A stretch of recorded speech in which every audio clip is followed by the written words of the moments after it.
and thank Teo for having me. I really appreciate being here. You guys have had a great list of people who have come before me, so I feel like I'm in great company. I thought I'd start out today just playing a short etude. I've been working out of this Megumi Kanda Trombone Unlimited book, another artist that you guys have had, and the etudes in here are fabulous. I've been assigning myself one a week just as a way of keeping in shape. So this is the third one, and it's in the style of Bach.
All right.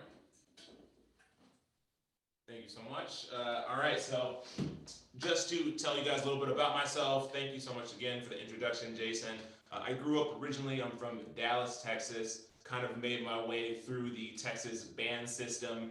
I wasn't very good in high school, but around sophomore year of high school, I saw a publication of PBS, New York Philharmonic playing Mahler 5.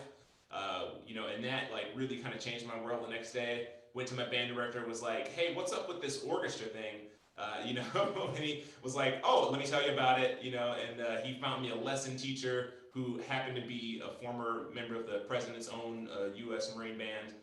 That kind of led me on this path of music. After that, auditioned every year of high school to get into the youth orchestra in Dallas. Finally got in my senior year. Finally made All State, and then from there ended up going to SMU in Texas for undergraduate.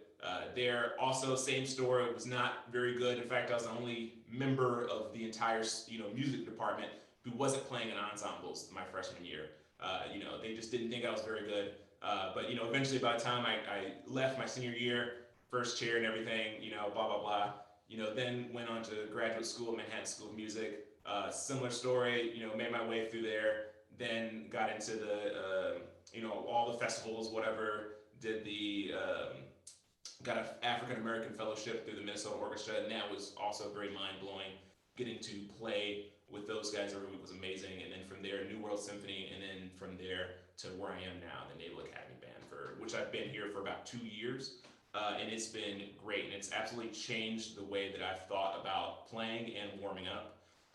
Before I was in a very orchestral mindset, and if you're playing orchestra music week in and week out, it's music that you have to be in shape to play, but does not keep you in shape. So it's always made sense when you're following like a Alessi warm up, or a Kitzman, or whoever, name it, orchestral player. It's always like a 30-40 minute routine, and they're quite long, and they're great at keeping you in shape. But now that I'm playing mostly band music, chamber music, brass ensemble, solo stuff, you name it, I've noticed the playing is pretty taxing.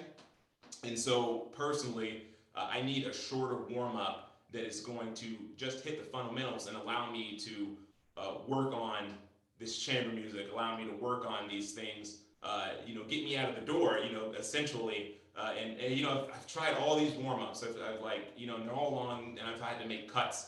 And so that kind of led me to think, well, why don't I make my own warm up? If I know exactly what I'm looking for, why don't I do these things? So that's exactly what I am, trying to do with this warm up that I'm working on, and you guys are lucky enough to be my guinea pigs. So if any of you have any, comments, concerns with this warm up afterwards, I would love for you guys to go to my website, find my contact information, or social media, whatever. Reach out and just say, hey, I thought it was too short, or I thought this was, whack, whatever. I'm absolutely open to whatever comments. So I'm just going to screen share now. And all right, is that working now? Great, thanks for the thumbs up. Get you guys.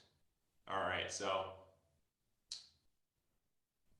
this is the first part of it. We're going to play back and forth, essentially every 2 bars. It's a Remington starting out with, but now we're going to do a crescendo, decrescendo, and I think this is in order to get swells going, really get the dynamics flowing. We're going to do quarter note equals 72, and yeah, let's just get started.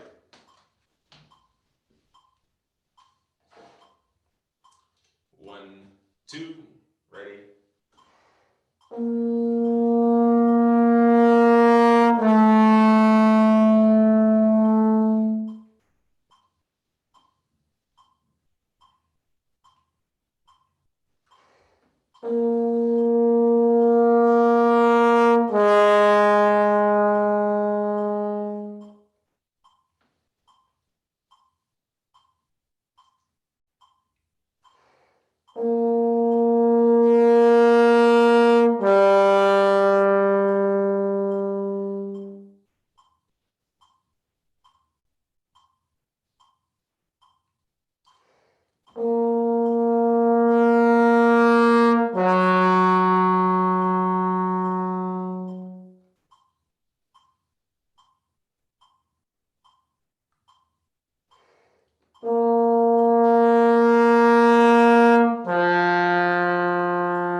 Okay, and then right before I go to the F partial with this, just like to take, 5 seconds, let the blood kind of get back into the face, reshift everything. All right, and then now we're going to the F partial. Same thing. 1, 2, ready.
All right, again, same kind of deal. Take just 5 seconds, stretch out the lips, whatever you got to do.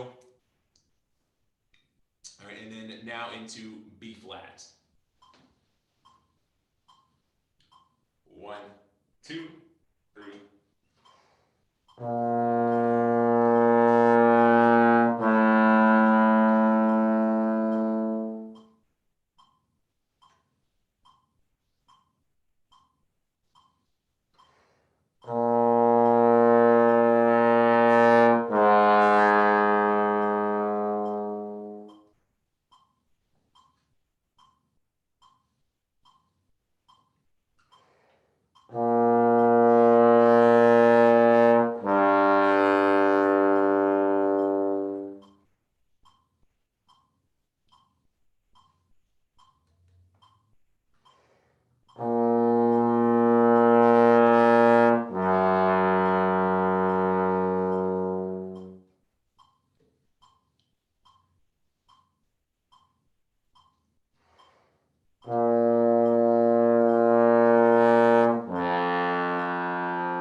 B flat as long as you'd like, or as long as your air capacities could allow you to. With this warm up, you can also change around these dynamics. You don't have to do the crescendo, decrescendo. You could do, decrescendo, crescendo. You could inverse that. You could also just do it straight. You could do it soft. You could do it loud. I personally change it up, but crescendo, decrescendo is just pretty standard, and I think something that I prefer. So I think I'm realizing that this warm up may not be too kind for us without triggers. So if that categorizes you, please feel free to take whatever you have to, up an octave, do false tones, whatever else. There's a multitude of options for you. All right, next up, we've got a slur section. In this, I prefer to sing, buzz, play, but for this purposes, and so that we're not all, having to sing today, we'll just do some buzzing and playing. So I'll put on a drone, and then again, this is going to be chord note 72. Excuse me.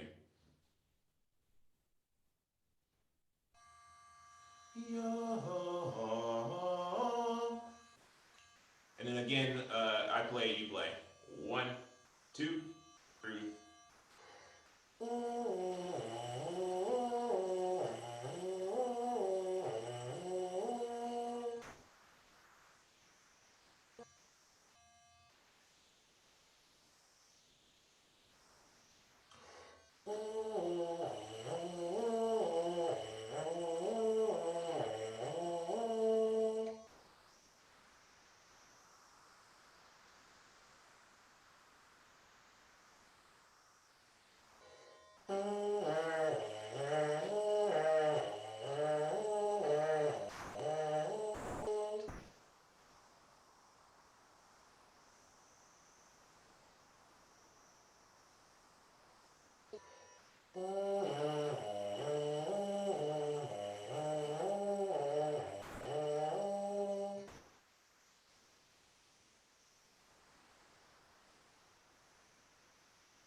All right, beautiful.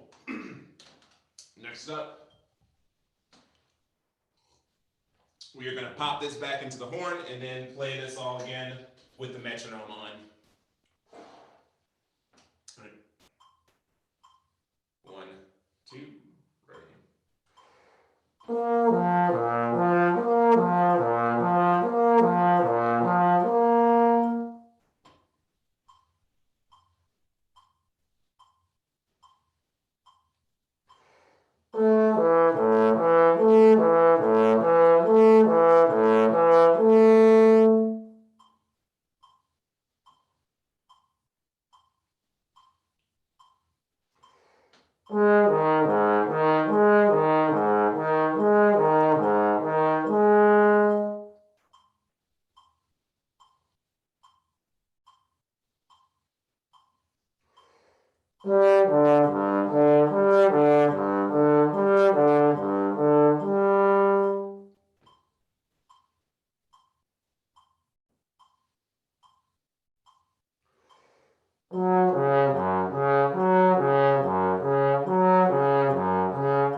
guys. Next up, moving on to page 2. Pretty much the same thing, but now the inverse of that. That will become a theme, if you haven't noticed yet. Lots of inversions. So now we're going B flat, F, B flat, F, B flat. And again, with the drone, chord note equals 72. Da, da, da, da. 1, 2, ready.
All right. And if you're drooling a little bit, that's how you know it's working. Jokes aside, I promise this is the last bit of buzzing in this routine. All right, so next up, popping it back in the horn and going at chord equals 72 again. 1, 2, 3.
All right, now at this point in the warm up, I don't know about you guys, but I feel like I am officially warmed up, you know?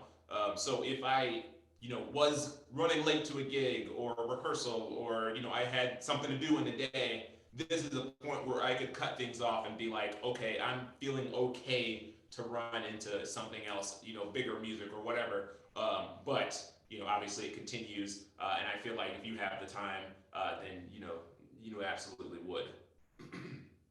This next exercise is another slur, but it's something that I think gets us in and out of the valve, which is tenor trombone players. I feel like we don't do enough of. Again, my apologies for anybody that does not have a valve today. So what we'll do just to kind of get used to things is I think what you should do is just kind of play around with going up and down B flat, C, B flat, F, B flat, just kind of play a couple of these.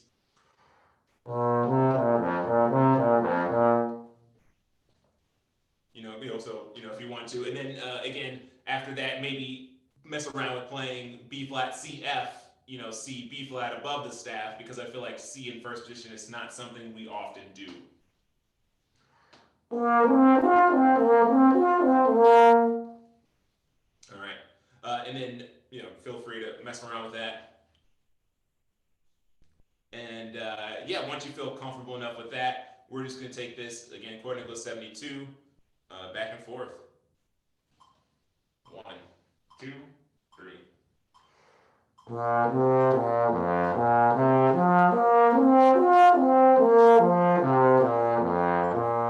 2, 3, 4.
This is kind of where the slur section for this warm up ends.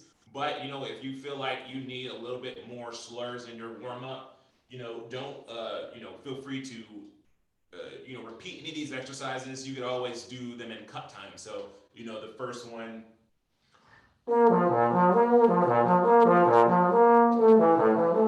Etc. And then even this one I think lends itself well to cut time.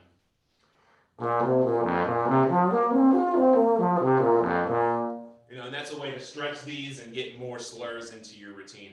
But just for these purposes, we will go on. I feel like next, what's great is to work on, fitting your whole range in. So this will do that within the high range.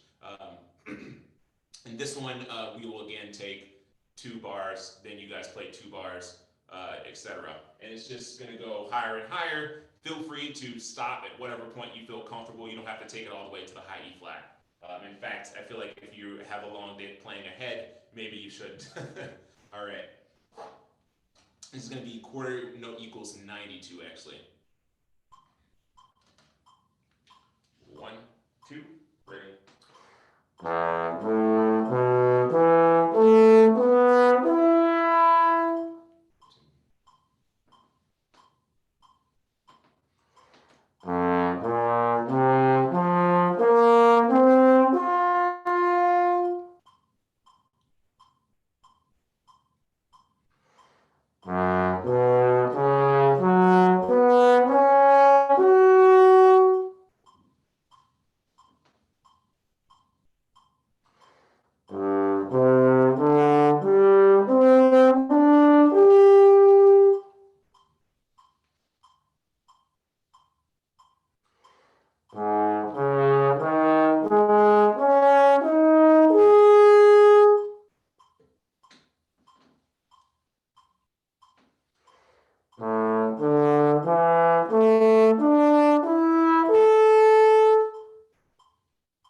and then here, you feel a little tight, and I think that's by design, kind of reminiscent of if you're in an audition and you have to play a bolero or something like that, you're going to have to follow that up with something else. You're going to feel a little tight. And then I think the perfect exercise to follow that up with is something my teacher for graduate school showed me, Per Breivik, former principal trombone player of the Metropolitan Opera, which is just playing a B-flat scale, chord equals 60, descending.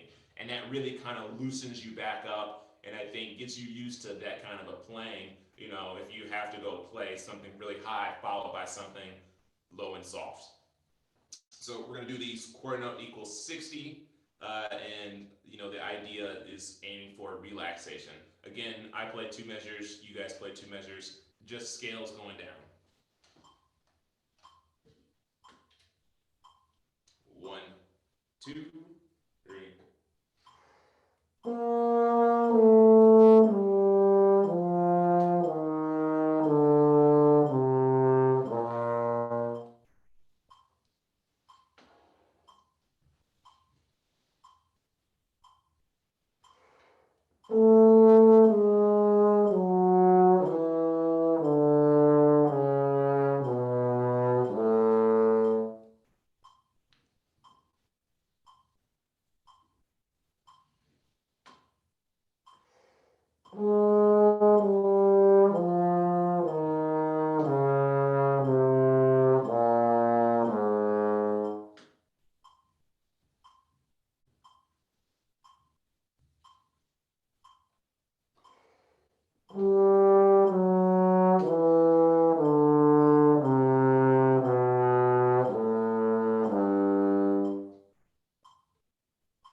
I don't know about you guys, but definitely feel a little bit better than after doing that high register exercise. Another thing I forgot to mention with this exercise is I like to do everything in 6 and 7 position that I possibly can, just because I feel like once we get a valve trombone, we're just so used to using that for trigger 6, trigger 7, trigger 1, trigger 2 for 6 and 7, that we kind of forget to how to throw our slide arms down there. So this is just a way for me to get that work in the morning, get that workout. My undergraduate teacher John Kissman would always call us slide jockeys. Anytime we would refuse to use the 6 and 7 position. Okay, so next we're moving on to articulation. This one's a little complicated just looking at it, and I think part of that is due to it not being in finale but being in handwritten notation. So I'll kind of break it down. What we're doing is we're doing this exercise first single tongued, then double tongued, and then triple tongued essentially. But we'll kind of play around just taking it one chunk at a time. So why don't we do that? Just play measures 1, 2, 3, and 4. I'll play the 4 measures, then you guys, and we'll go from there. Because this could be chord equals 72 on a B flat scale. 1, 2, 3.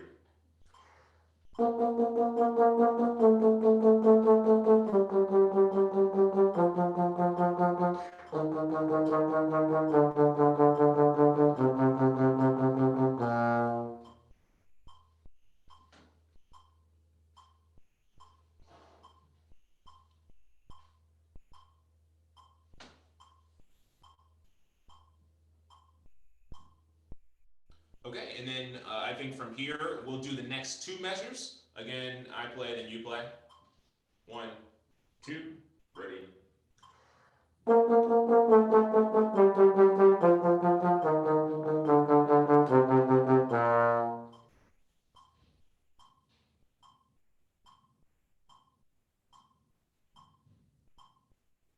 Okay, and then we'll take the very next measure, just one measure. 1, 2, 3.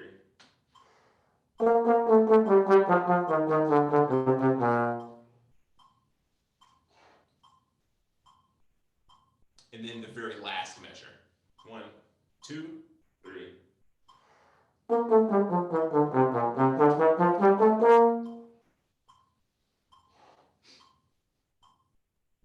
All right, so now I think we should go ahead and do the entire exercise. I'll do the entire thing, and then you guys do the entire thing. All single-tongued, B-flat scale. All right, 1, 2, 3.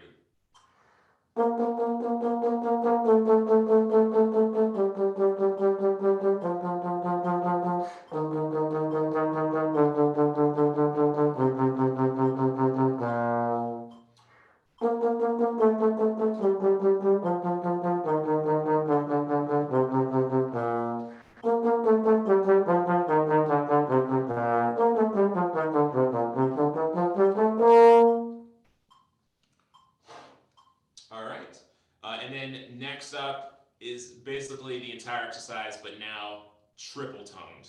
So same tempo, rather than ya da da da, we're talking about ta ta ta ta ta ta ta ta ta ta ta ta ta ta ta, so on, but the exact same pattern. And we'll break this up into chunks again. So just the first 4 measures. 1, 2, 3.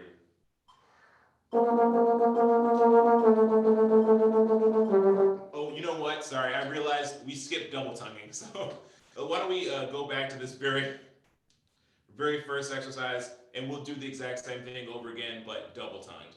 So, I went from single to triple, single, double, triple. 1, 2, ready.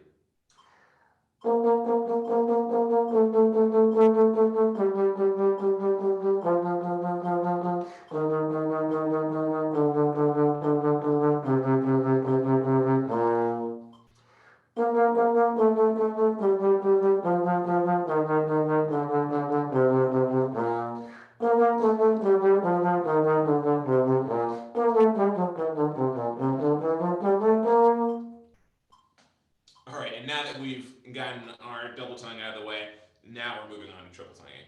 And again, I think we should break this up into chunks just to get used to it. So first 4 measures. 1, 2, 3.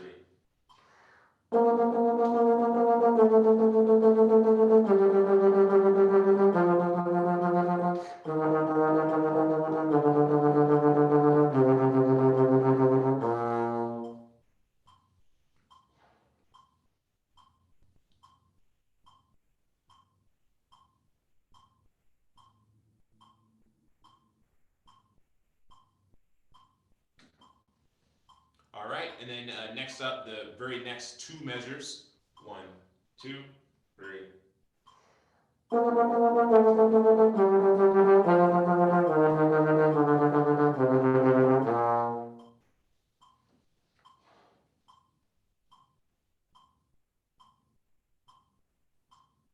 Okay, then the very next measure, ready.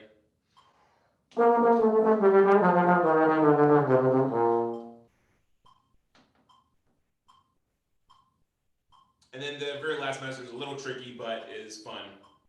2, 3. All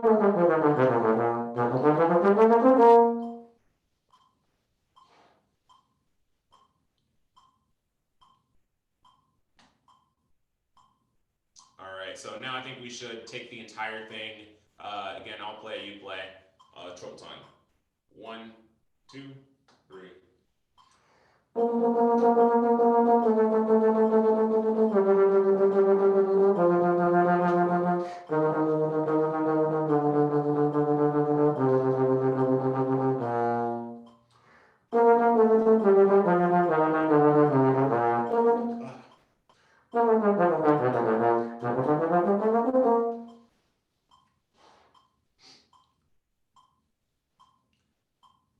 Apologies, I think I skipped a little bit in there, but all good.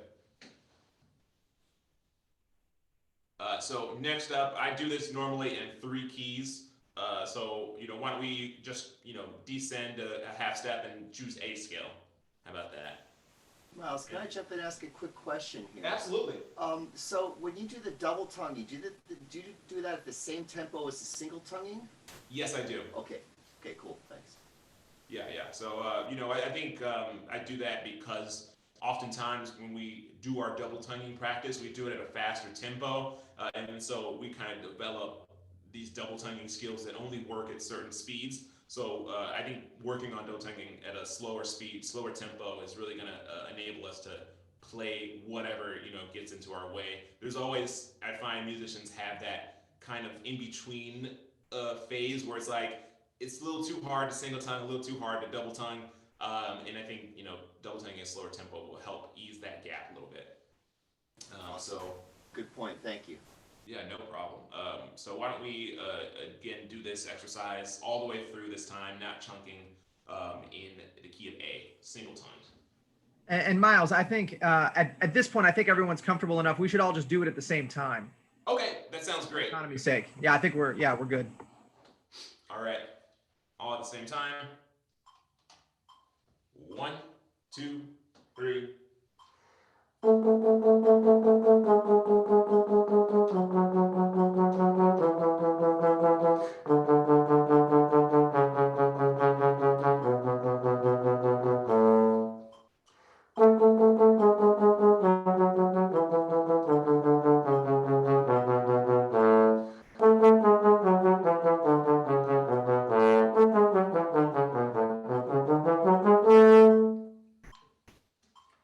All right, and now double tongued.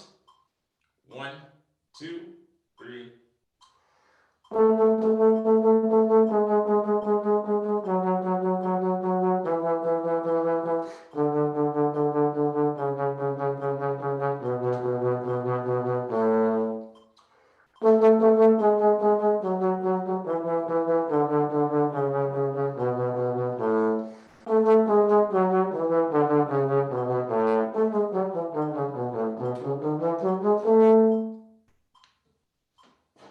All right, and now triple tongued. So again, 1, 2, 3.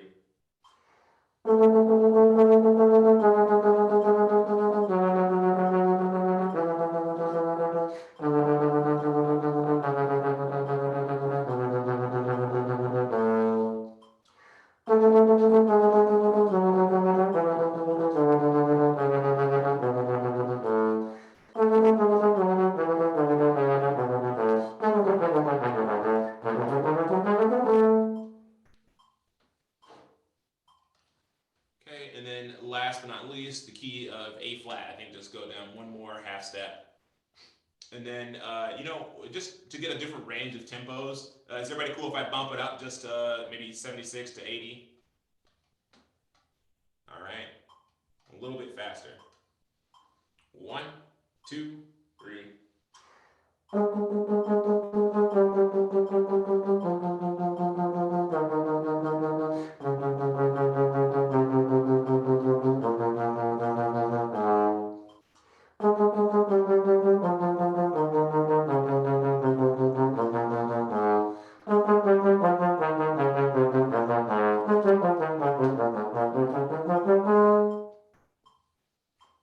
All right, now double tones.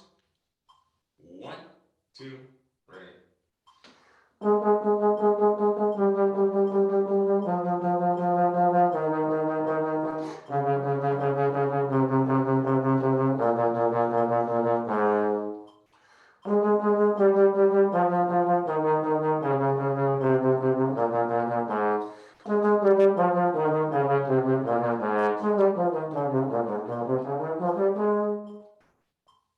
right, and now triple tongue, which is a little bit of a booger, but also just important to do. 1, 2, 3.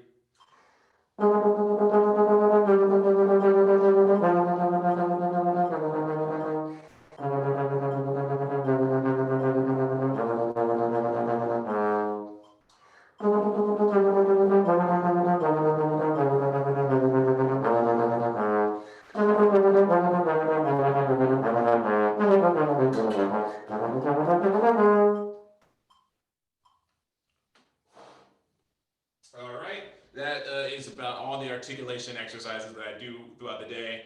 At that point, I move on to a little bit of relaxation, and this kind of winds down the warm up for me and kind of gets me ready for whatever playing that I'm going to do. So we're going back to 72, and I think we should take this in chunks. Do you all want to play together all the way through, or just do I play 2 measures, you play 2 measures? I feel like we can just all play together, unless anyone has any objections. But it's fine. No objections for me. All right, so all the way through, no stopping. And again, it's all in octaves, so it's just B flat, E flat, A, D, A flat, basically just major force going down in octaves. 1, 2, 3.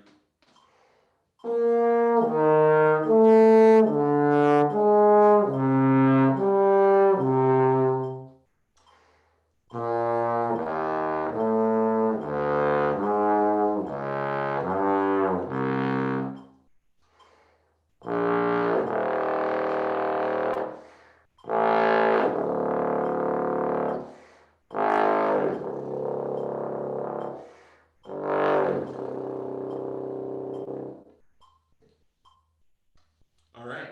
That also, I think, works as a good warm down. At the end of your day, playing whatever solos, etudes, whatever you're doing, you just feel a little tight. That'll definitely loosen you up a bit. But yeah, this is the end of my warm up. Again, it's something that I feel like is just meant to kind of get you going through the day. I've noticed it takes me around anywhere from 15 to 20 minutes, and that a range of dynamics, high and low notes, all those things, articulation, slurs, whatever.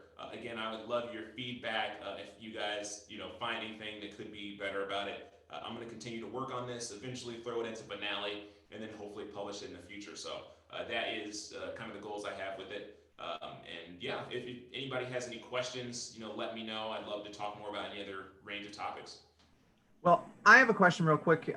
So in today's setting, for the most part, you did it call and response. So you played and then, you rested and then played and rested. So it stretches it out, so that you're playing about 50% of the time. You may have already been warm before we did the session today, but did you notice any difference, or have you noticed any difference when you do it with your students versus just playing it straight through? Like personally, have you noticed that one you like one over the other in terms of how it like makes you feel in the warming up process or anything? Absolutely. So I feel like doing it just by myself, all the way through, I feel a lot warm, a lot quicker.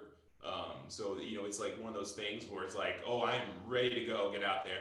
And then doing it in this setting, I actually feel very relaxed. I don't know, maybe a little more relaxed than I normally do. So I feel like I've gotten a good amount of playing in today. I feel like maybe it would be better even for endurance purposes, where it's not all back to back to back. So yeah, absolutely. Maybe I'll think about adding those rests in, just so that it's not all so gung ho.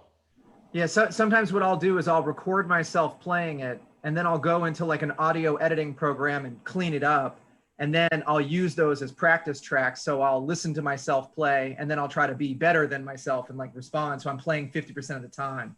So that's a really, like, for me, it helps to kind of spread it out like that sometimes. Absolutely, that sounds really cool. Like a great idea. Not only that, but then you're getting to hear what you sound like on the other side of the bell, whereas we're all kind of, hearing a different head voice almost all the time. Right. If I were smart, if I were crafty about it, what I would do is I would I would record Thursday's session, and then Friday I would be playing against Thursday's session, and then Saturday playing against Friday's session or something, so that I'm always just trying to get a little better. Very cool. Absolutely. But anyway, yeah, I didn't know if you like did, I'm assuming you do this with your students where like maybe you play back and forth a little bit. So. Yeah, absolutely. So yeah, there's definitely a little bit of difference there when you're playing with one of my students or by yourself or whatever area. Absolutely. I'll stop sharing here and just go back in here.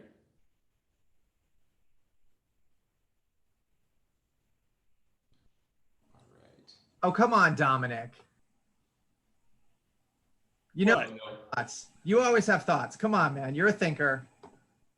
I don't know. I'm on holidays. I recorded my last concert for the year yesterday. I was trying to find a trombone about 5 minutes before we started, and I just. It's funny. It came up in the chat, but when you get to the triple tonguing version and you get down to the singles, the da da da da da da da da da da da, that's wicked. Like I botch that every single time. Like that's gonna take some work. Yeah, it's kind of fun because you get to go just one note above the scale and one note below. So I think knowing that and using that as an anchor point kind of helps me do it. But yeah, absolutely. I mean, I think I have noticed there's not a ton of multi-tonguing in other warm-ups that I've found, and I think that just has to do with the difference of playing styles. For instance, a lot of people, who come out with these warm-ups are orchestral players, and there's not a ton of multi-tonguing in the orchestral repertoire. It's a lot of whole notes, half notes, quarter notes. But in the band world, where you're doing a lot of, Bernstein or whatever, and chamber music, and marches, of course. Multi-tonguing is a lot more common. So I think I couldn't get through a week of work if I wasn't working on those things constantly. Right. Otherwise, they freak out when Scheherazade gets called or something like that. But. Yeah. Right. Yeah, that's real. Suddenly you're like, the struggle is real. Yeah. You're like, oh, I had to like double tongue or triple tongue. Let me ask you, when you're working up your double tonguing, so you practice it at the same tempo as the single tongue. Do you progressively increase the speed of your multiple tonguing with a metronome, or do you find that the slow double tonguing practice kind of resolves the faster? I'll be honest. I think it does resolve the faster. Yeah, absolutely. But of course, I think it's important to play things at faster speeds, and of course, that's I think where etudes, solos, all these other things, kind of in our diet, will remedy those. Give us things to work on those tempos with, and arpins. I've been doing a project myself to like speed up my single tongue so I've been progressively bumping the metronome faster. Something I heard Ian Bousfield did it in his early days in the LSO, and he got to the point where he didn't need to double tongue anything because he could single tongue that fast. But that was probably a few years in the making, I think. Yeah, absolutely. I was gonna say I got to work with him a couple of times down at New World, and I remember playing Bluebells of Scotland for him, and he was just like, "Are you double tonguing this?" And I was like, "Of course I am." And he's just like, no, I single tongue this whole thing. I was like, Wow. It's like, okay, I'm not gonna do that, but it's good to know that it's possible. Have at it. Somebody in the world can do it. Yeah. Yeah. No, there's a and I forget, it wasn't Arbin, but it was one of those cornet players. It might have been Clark, where there was like this 1 minute or 2 minute exercise that he did every day to like increase his single tongue. And that's kind of been circulating and making the rounds amongst, you know, brass players or whatever. If I find it, I'll put it your way. But yeah, some people, you know, have been using that. Yeah, it takes forever to do that, you know, to like work up the single tongue to that speed. And yeah, Ian Bousfield's definitely kind of, I feel like he's kind of achieved like freak status, you know, with like the specific work he's done in that direction, you know. So, but also, have you played a lot of bass? Because your low range sounds great. Oh, thanks. I have not, but I'll tell you what it is that has constantly been a weakness for me. And so it's something that I spend a lot of time working on. And then so it's kind of one of those deals where your weakness becomes a strength. And then, you know, your strengths become weaknesses. So yeah. Carol Yonch, she did a masterclass at Indiana University one year, and she said, look, if you want a job, you have to take your 3 biggest weaknesses and turn those into your 3 biggest strengths. And if you do that, you'll be at a level to where you can then, you know, get work and, you know, essentially get paid to play your instrument. And I remember that was profound to think about it like that. So, you know, goal achieved, man. It sounds great down there for you, you know. Nice. I mean, yeah, you're all over the horn, but I was really, yeah, that was one thing in particular where I was like, I'm glad I'm muted because this guy sounds and I'm holding the bass. Oh boy. Yeah, I was gonna say, I know that I think bass is in my future, especially because I want to do more teaching. So I think that is just gonna, you know, come. I've kind of been looking on like Trombone Marketplace to see if there's any good deals on some. Just because I think the more I teach, the more I'm gonna have to start learning those little registers or those, you know, second valve techniques and all that stuff. Yeah. Yeah, it's great, man. It's great.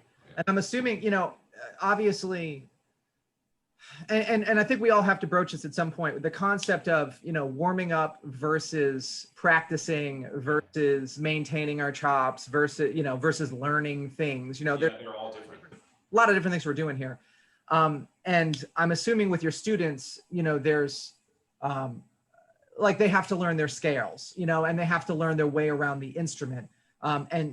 And this is more of just you getting warmed up and ready to go, almost like, you know, gig ready or rehearsal ready, or, you know, now you're ready to kind of do the, you know, the heavy lifting. But I'd be interested at some, and it doesn't have to be today, but I would be interested at some point to kind of pick your brain a little bit on the ways that you try to encourage your students, or the way you yourself have kind of like, you know, learned the scales and done the patterns. And, you know, it seems like, you know, you have a kind of a healthy approach, you know, to kind of getting in there, because, you know, some people, you could spend 6 years working on your scales, you know, like it's never ending, and the variations you can do, it's just never ending. And so part of the challenge, I think, is to come up with quote unquote quicker ways to kind of get done what you need to get done, and keep the priority where it needs to be. So I'd be interested to kind of pick your brain on how you approach that stuff as well, not just the warming up, you know? Yeah, of course. Well, I think, you know, one exercise that I stumbled upon in undergrad is kind of just working on scales and modes. And I think this has been extremely helpful for me, just kind of getting all the scales kind of under my fingers every day, you know. And this was kind of, I'll show you. I believe it's in the Arbins to a certain degree, but kind of more chopped up. But you basically just, you know, scale up and down, and then you move up move up you know, the next degree in the scale, you know, so on and so on. So you're starting on the major, then you're, you know, starting doing the Dorian scale, then so on, so on. But it kind of goes in B flat.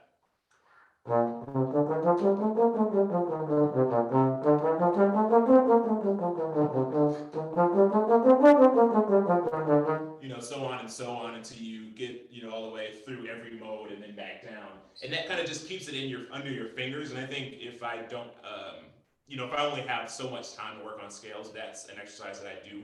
And I'll maybe again pick 3 keys a day, you know, and then, you know, on the 4th day you've gone, you know, through the entire rotation of your, you know, pretty much most scales you'll need to know throughout, you know, a classical trombone career, because, you know, minor scales are also built into those modes. So But other than that, I will approach and have my students, just go through the Arbenz book, to be honest, and that scale section is just so valuable. But I also encourage them to, pick up other people's warm-ups. That was one way that I kind of learned the ropes and what other players were doing. Because, when you're at your school and you're in school, you kind of are in a small pool. You don't really have access to players and other ideas outside of your city and whatever maybe teachings that your teacher has. So like, hey, yeah, if you find somebody else's warm up, buy it. Go through it, see what their ideas are. You find somebody else's blog, somebody else's video, whatever. Like, yeah, just be hungry and be thirsty for knowledge. Get everything you can because you don't want to isolate yourself and only have one ideal. Yeah, so I hope that answers that. Yeah. Yeah, no, it's great. Yeah, we're just chat bantering, so Gotcha. yeah. Well, are there any other questions? Quiet this morning. Dave, you were on a straight horn. That was fun to see. Yeah, another thing I've been experimenting with. I read that, well, apparently, like in the old days, the LSO and even the old Berlin Phil, the principal trombone was always using a straight horn. So I experimented with it, and I actually like it a lot more. You don't have to like fight to get the articulations through the valve. No.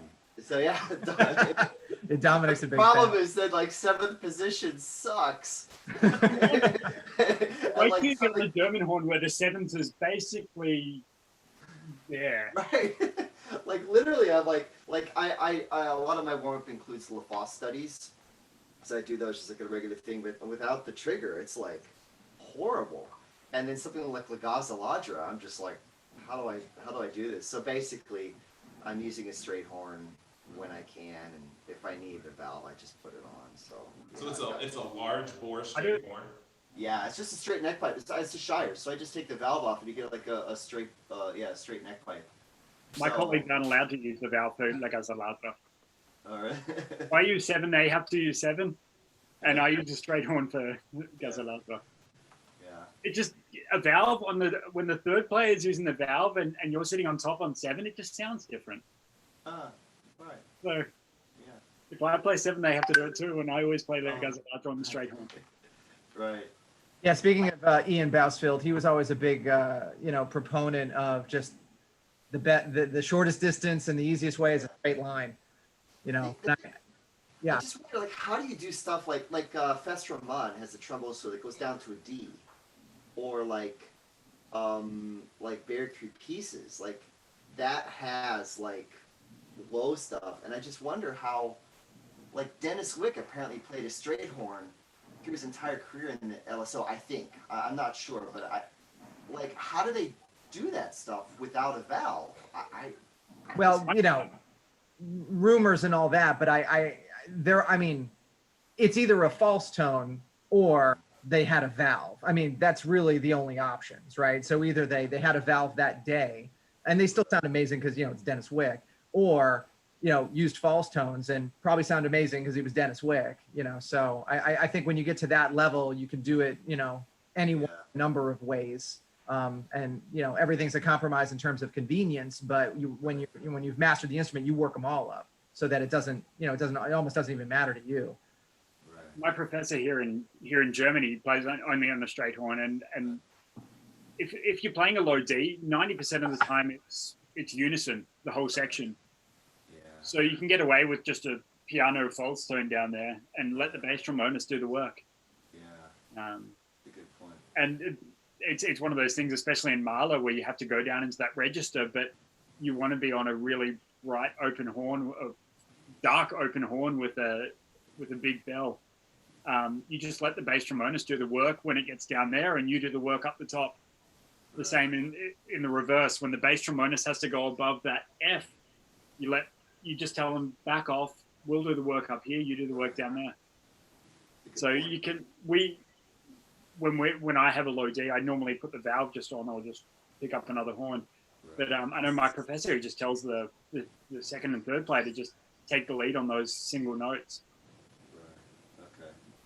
Yeah. Nice. Good point. I mean, we're lucky we're in a day and age where you can like take both to the gig, so you can just swap them. Like you could just take the valve on or off if you need. But it does, to me at least, it blows totally differently. And I never really discovered it until recently. Like I felt like, I feel like the horn itself is way more like vibrating. But then you have to, you know, deal with this slide, which is hard. So. Yeah, I'm out because like as a bass player, I'm always carrying around like the yeah, you know, the bow and the rosin. It's crazy. So no, but just you know, I don't use a straight pipe bass because there's so many moments where that's just not going to be enough for me to do it. You know, maybe someday, but you know, so I'll let y'all discuss that one.